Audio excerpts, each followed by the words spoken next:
ವಾಲ್ಮೀಕಿ ನಿಗಮದಲ್ಲಿ ಆಗಿರುವಂತ ಭ್ರಷ್ಟಾಚಾರ ಸರ್ಕಾರಕ್ಕೆ ಮುಜುಗರವನ್ನ ತಂದಿತ್ತು. ಆ ಇಲಾಖೆಯ ಸಚಿವರು ಕೂಡ ರಾಜೀನಾಮೆಯನ್ನ ಕೊಟ್ಟಿದ್ರು, ಜೈಲಿಗೂ ಕೂಡ ಹೋಗಿ ಬಂದ್ರು. ಬಿಕಾಸ್ ಇಡಿ ಕೂಡ ಈ ಒಂದು ಪ್ರಕರಣದಲ್ಲಿ ತುಂಬಾ ಡೆಪ್ತ್ ಆಗಿ ತನಿಖೆ ಮಾಡಿದಂತ ಹಿನ್ನೆಲೆಯಲ್ಲಿ ನಾಗೇಂದ್ರ ಅವರು ಜೈಲು ಪಾಲಾಗಿ ಹೊರಬರುವಂತ ಪರಿಸ್ಥಿತಿ ನಿರ್ಮಾಣ ಆಗಿದೆ. ಈಗ SIT ರದ್ದು ಮಾಡಿ CBIಗೆ ವಹಿಸಿ ಹೈಕೋರ್ಟ್ ಆದೇಶವನ್ನ ಮಾಡಿದೆ. ರಾಜ್ಯ ಸರ್ಕಾರ SIT ತನಿಖೆಯನ್ನ ಮಾಡಿಸ್ತಾ ಇತ್ತು.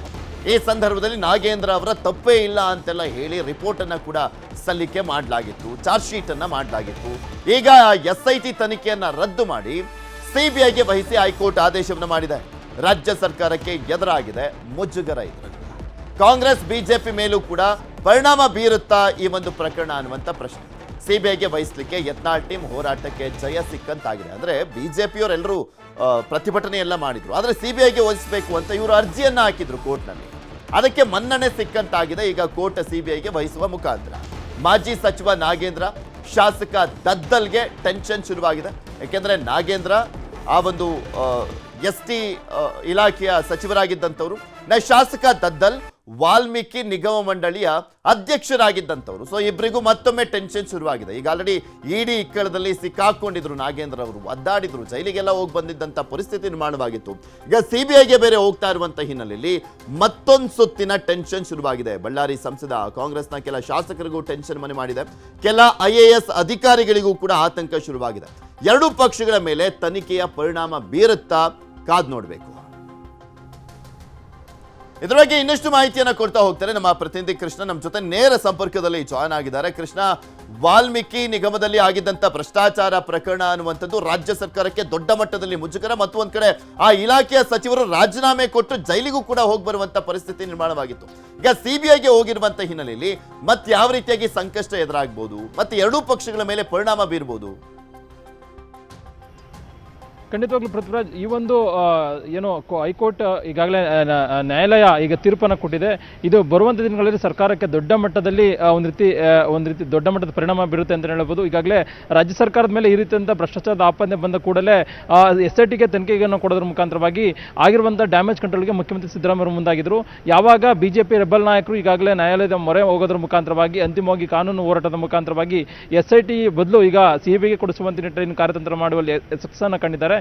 ಇದು ಬರುವಂಥ ದಿನಗಳಲ್ಲಿ ರಾಜ್ಯ ಸರ್ಕಾರಕ್ಕೆ, ಅದರಲ್ಲೂ ಮುಖ್ಯವಾಗಿ ಶಾಸಕರಾಗಿರ್ತಕ್ಕಂಥ ಬಿ ನಾಗೇಂದ್ರ ಈಗಾಗಲೇ ಅವರು ವಾಲ್ಮೀಕಿ ನಿಗಮದ ಏನು ಪರಿಶಿಷ್ಟ ಜಾತಿಯ ಏನು ಮಂತ್ರಿಗಳಾಗಿ ಕೆಲಸವನ್ನು ಕೂಡ ಮಾಡ್ತಾ ಇದ್ರು. ಮತ್ತು ಬಸನಗೌಡ ದದ್ದಲ್ ಅವರು ಕೂಡ ಅವರು ನಿಗಮದ ಅಧ್ಯಕ್ಷ ಕೂಡ ಆಗಿದ್ರು. ಈಗಾಗಲೇ ಅವ್ರ ಮೇಲೆ ಈಗಾಗಲೇ SIT ಅಧಿಕಾರಿಗಳು ಕೂಡ ತನಿಖೆಯನ್ನು ಮಾಡಿದ್ರು, ಮತ್ತು CBI ಅಧಿಕಾರಿಗಳು ಕೂಡ ತನಿಖೆಯನ್ನು ಬ್ಯಾಂಕ್ ಸೀಮಿತವಾಗಿ ಮಾತ್ರ ತನಿಖೆಯನ್ನು ಕೂಡ ಮಾಡ್ತಾ ಇದ್ರು. ಆದ್ರೆ ಎಲ್ಲ ಒಂದು ಕಡೆ SIT ಬದಲಾಗಿ CBIಗೆ ಕೊಡುವಂಥ ನಿಟ್ಟಿನಲ್ಲಿ ನ್ಯಾಯಾಲಯ ಆದೇಶವನ್ನು ಮಾಡಿದೆ.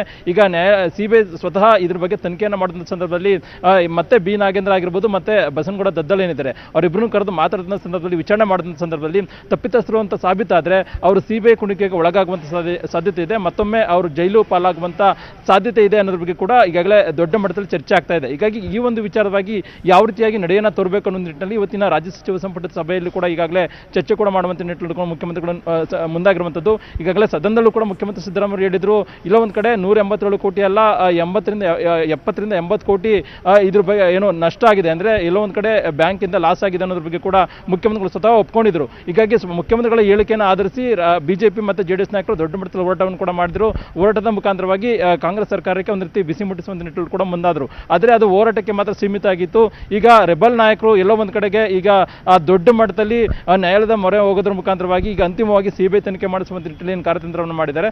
ಬಹುಶಃ ಮುಂದಿನ ದಿನಗಳಲ್ಲಿ ಅಂದ್ರೆ ಬ್ಯಾಂಕಿಗೆ ಸೀಮಿತವಾಗಿ ತನಿಖೆ ಮಾಡಿದಂತ CBI ಅಧಿಕಾರಿಗಳು ಬರುವಂತ ದಿನಗಳಲ್ಲಿ ಸರ್ಕಾರದ ಸಂಬಂಧಪಟ್ಟಂತ ಅಧಿಕಾರಿಗಳು ಮೇಲ್ವರ್ಗದ ಅಧಿಕಾರಿಗಳಾಗಿರ್ಬೋದು, ಮತ್ತೆ ಇನ್ನೂ ಕೂಡ ದೊಡ್ಡ ಮಟ್ಟದ ಈಗಾಗಲೇ ಈ ಒಂದು ಹಣ ಇಲ್ಲ ಒಂದು ಕಡೆ ದುರ್ಬಳಕೆ ಆಗಿದೆ ಅನ್ನುವಂಥದ್ದು ತೆಲಂಗಾಣ ಚುನಾವಣೆಗೆ ಸ್ಪಷ್ಟವಾಗಿ ಬಳಕೆಯನ್ನು ಮಾಡಲಾಗಿದೆ ಅನ್ನೋದು ಕೂಡ ಹೇಳಲಾಗ್ತಾ ಇತ್ತು. ಅದಕ್ಕೆ ಪೂರಕವಾಗಿ ಒಂದಷ್ಟು ದಾಖಲೆಗಳನ್ನು ಕೂಡ CBI ಅಧಿಕಾರಿಗಳು ಈಗಾಗಲೇ ಸಂಗ್ರಹ ಮಾಡುವಂತ ನಿಟ್ಟಿನಲ್ಲಿ ಕೂಡ ಮುಂದಾಗ್ತಾ ಇದ್ರು. ಇದೀಗ ಸ್ವತಃ ನ್ಯಾಯಾಲಯ ದೊಡ್ಡ ಮಟ್ಟದಲ್ಲಿ ಆದೇಶವನ್ನು ಮಾಡಿದಂಥ ಸಂದರ್ಭದಲ್ಲಿ CBIಗೂ ಕೂಡ ಇನ್ನು ದೊಡ್ಡ ಮಟ್ಟದ ಬಲ ಬಂದಂತಾಗಿದೆ. ಹಾಗಾಗಿ ಇನ್ನೂ ಕೂಡ ಒಂದಷ್ಟು ಮಾಹಿತಿಗಳನ್ನು ಸರ್ಕಾರದಲ್ಲಿ ತೆಗೆದುಕೊಳ್ಳೋದ್ರ ಮುಖಾಂತರವಾಗಿ ತನಿಖೆ ಮಾಡಿದಂಥ ಸಂದರ್ಭದಲ್ಲಿ ಇನ್ನೂ ಕೂಡ ಸರ್ಕಾರ ದೊಡ್ಡ ಮಟ್ಟದಲ್ಲಿ ಈ ಒಂದು ಪ್ರಕರಣದಲ್ಲಿ ಸಿಕ್ಕಾಕುವಂತ ಸಾಧ್ಯತೆ ಇದೆ. ಹೀಗಾಗಿ ಮುಖ್ಯಮಂತ್ರಿಗಳು ಯಾವ ರೀತಿಯಾಗಿ ಈ ಒಂದು ಪ್ರಕರಣದಿಂದ ಹೊರಬರುವಂತ ನಿಟ್ಟಿನಲ್ಲಿ, ಪಾರಾಗುವಂತ ನಿಟ್ಟಿನಲ್ಲಿ ಮುಂದಿನ ಕಾರ್ಯತಂತ್ರವನ್ನು ಮಾಡ್ತಾರೆ ಕೂಡ ಈಗಾಗಲೇ ಸಾಕಷ್ಟು ಕುತೂಹಲಕ್ಕೆ ಮಾಡಿಕೊಟ್ಟಿರುವಂತದ್ದು. ಪೃಥ್ವಿರಾಜ್, ನೋಡೋಣ ಯಾರ್ಯಾರು ಬುಡಕ್ಕೆ ಹೋಗುತ್ತೆ ಈ ಒಂದು ಪ್ರಕರಣ ಅನ್ನುವಂಥದ್ದನ್ನ. ಧನ್ಯವಾದ ಕೃಷ್ಣ ನಿಮ್ಮೆಲ್ಲ ಮಾಹಿತಿಗಾಗಿ. ಮುಂದಿನ ಸುದ್ದಿ ಹೋಗೋಣ. ನಿಮ್ಮ ಆರೋಗ್ಯ ನಿಮ್ಮ ಕೈಯಲ್ಲೇ ಇದೆ, ಹೃದಯವನ್ನ ಜೋಪಾನ ಮಾಡಿಕೊಳ್ಳಿ. ಸರಣಿ ಪ್ರಕರಣಗಳು ಭಯ ಬೇಡ, ಜಾಗೃತೆ ಮುಖ್ಯ. ಹೃದಯಾಘಾತ ಭಯ ಬೇಡ, ಜಾಗೃತೆ ಇರಲಿ.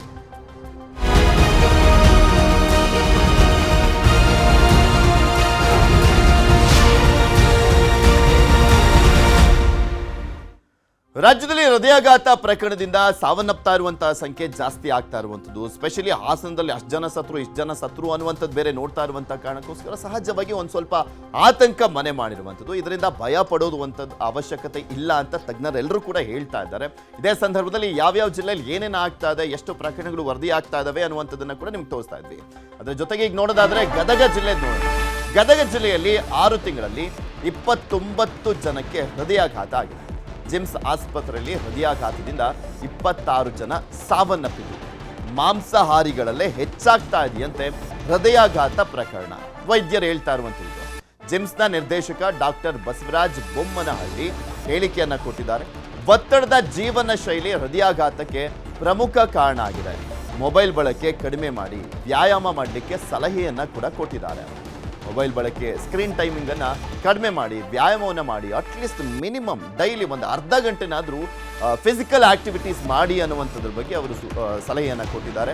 BP ತಪಾಸಣೆ ವರ್ಷದಲ್ಲಿ 2 ಬಾರಿ ಆದರೂ ಮಾಡಿಸ್ಕೊಳ್ಳಿ. ಆದಷ್ಟು ಬೇಗ ಹೃದಯ ಕಾಯಿಲೆ ಬಗ್ಗೆ ತಿಳಿದುಕೊಳ್ಬೇಕು ಅಂತ ಜಿಮ್ಸ್ನ ನಿರ್ದೇಶಕ ಡಾಕ್ಟರ್ ಬಸವರಾಜ್ ಅವರು ಹೇಳಿಕೆಯನ್ನು ಕೊಟ್ಟರು. ಜಿಮ್ಸ್ ನಿರ್ದೇಶಕ ಅವರನ್ನ ನಮ್ಮ ಪ್ರತಿನಿಧಿ ಸಂತೋಷ್ ಮಾತನಾಡಿಸಿದ್ದಾರೆ. ಸಂದರ್ಭದಲ್ಲಿ ಅವರು ಏನೇನೆಲ್ಲ ಹೇಳಿದ್ರು ನೋಡೋಣ. ಗದಗ ಜಿಲ್ಲೆಯಲ್ಲೂ ಸಹ ಹೃದಯಾಘಾತ ಕಾಯಿಲೆ ಹೆಚ್ಚಾಗ್ತಾ ಇದ್ದಾವೆ. ಗದಗ ಜಿಮ್ಸ್ ಆಸ್ಪತ್ರೆಯಲ್ಲೇ ಸುಮಾರು 29 ಜನರು ಸಹ 6 ತಿಂಗಳಲ್ಲಿ ಮೃತಪಟ್ಟಿದ್ದಾರೆ. ಯಾಕೆ ಈ ರೀತಿಯಾಗಿ ಮೃತಪಡ್ತಾ ಇದ್ದಾರೆ, ಇದ್ರ ಬಗ್ಗೆ ಯಾವ ರೀತಿ ರೋಗಿಗಳು ಕೂಡ ನಿಗಾ ವಹಿಸಬೇಕು ಅನ್ನೋದ್ರ ಬಗ್ಗೆ ಮಾತನಾಡೋದಕ್ಕೆ ನಮ್ಮ ಜೊತೆಗೆ ಜಿಮ್ಸ್ ಆಸ್ಪತ್ರೆಯ ನಿರ್ದೇಶಕರಾಗಿರ್ತಂಥ ಡಾಕ್ಟರ್ ಬಸವರಾಜ್ ಬೊಮ್ಮನಹಳ್ಳಿ ಅವರು ಇದ್ದಾರೆ. ಅವ್ರನ್ನ ಸರ್ ನಮಸ್ಕಾರ. ಈ ಒಂದು ಇತ್ತೀಚಿನ ದಿನಗಳಲ್ಲಿ ಹೃದಯಾಘಾತ ಕಾಯಿಲೆಗಳು ಕೂಡ ಹೆಚ್ಚಾಗ್ತಾ ಇದ್ದಾವೆ, ಜನರು ಸಹ ಮೃತಪಡ್ತಾ ಇದ್ದಾರೆ. ಏನು ಸರ್ ಮೇನ್ ಕಾರಣ ಇದಕ್ಕೆ? ಹಾರ್ಟ್ ಅಟ್ಯಾಕ್ ಆಗೋದಕ್ಕೆ ಕಾರಣ ಅಥೆರೋಸ್ಕ್ಲೆರೋಸಿಸ್ ಅಂತೇವೆ. ಅಂದರೆ ಹಾರ್ಟಿಗೆ ಸಪ್ಲೈ ಮಾಡುವಂಥ ರಕ್ತನಾಳದಲ್ಲಿ ಬ್ಲಾಕ್ ಆಗೋದ್ರಿಂದ ಅದು ಹಾರ್ಟ್ ಸತ್ತು ಹೋಗುತ್ತೆ. ಈ ಬ್ಲಾಕ್ ಎದಕ್ಕಾಗುತ್ತೆ ಅಂತಂದರೆ, ಒಂದು ನಮ್ಮಲ್ಲಿರೋ ಕೊಬ್ಬಿನ ಅಂಶ, ಕೊಲೆಸ್ಟ್ರಾಲ್ ಲೆವೆಲ್ಸ್ ಆಗಲಿ, HDL ಒಳ್ಳೆ ಕೊಲೆಸ್ಟ್ರಾಲ್, ಕೆಟ್ಟ ಕೊಲೆಸ್ಟ್ರಾಲ್, ಅದ್ರ ಲೆವೆಲ್ಸ್ ಏರಾಪಿರಿ ಆದಾಗ ಅಥೆರೋಸ್ಕ್ಲೆರೋಸಿಸ್ ಅತಿ ಬೇಗನೆ ಆಗ್ತದೆ. ಇದೆಲ್ಲ ಯಾಕೆ ಆಗ್ತದೆ? ನಮ್ಮದು ಆಹಾರ ಪದ್ಧತಿ. ಇವಾಗ ನಮ್ಮ ಮಕ್ಕಳಲ್ಲಿ ನಾವು ನೋಡಿದರೆ ಎಲ್ಲರೂ ಫಾಸ್ಟ್ ಫುಡ್ಗೆ ಒಗ್ಗಿಬಿಟ್ಟಿದ್ದಾರೆ.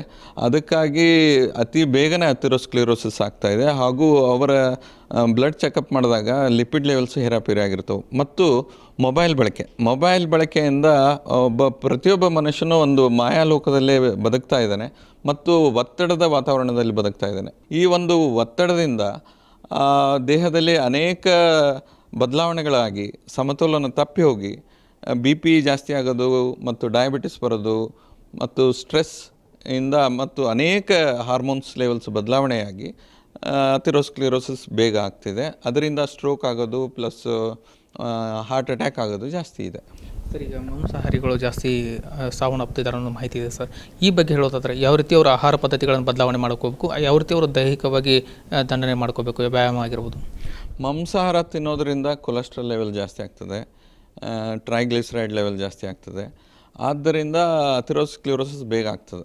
ಅದಕ್ಕಾಗಿ ಅದನ್ನು ಮಿತಿಮೀರಿ ತಿನ್ನಬಾರ್ದು. ಒಂದು ಅಳತೆಯಲ್ಲಿ ಒಂದು ವಾರಕ್ಕೆ ಒಂದು ಸತಿ ಅಥವಾ 15 ದಿನಕ್ಕೆ ಒಂದು ಸತಿ ಈ ಥರ ನಾವು ಪ್ರಾಕ್ಟೀಸ್ ಮಾಡಿದರೆ ಅದೆಲ್ಲ ಸರಿ ಹೋಗ್ತದೆ. ಸರ್, ನಮ್ಮ ಗದಗ ಜಿಮ್ಸ್ ಆಸ್ಪತ್ರೆಯಲ್ಲಿ ಕಳೆದ 6 ತಿಂಗಳಿಂದ ಎಷ್ಟು ಜನ ಮೃತಪಟ್ಟಿದ್ದಾರೆ?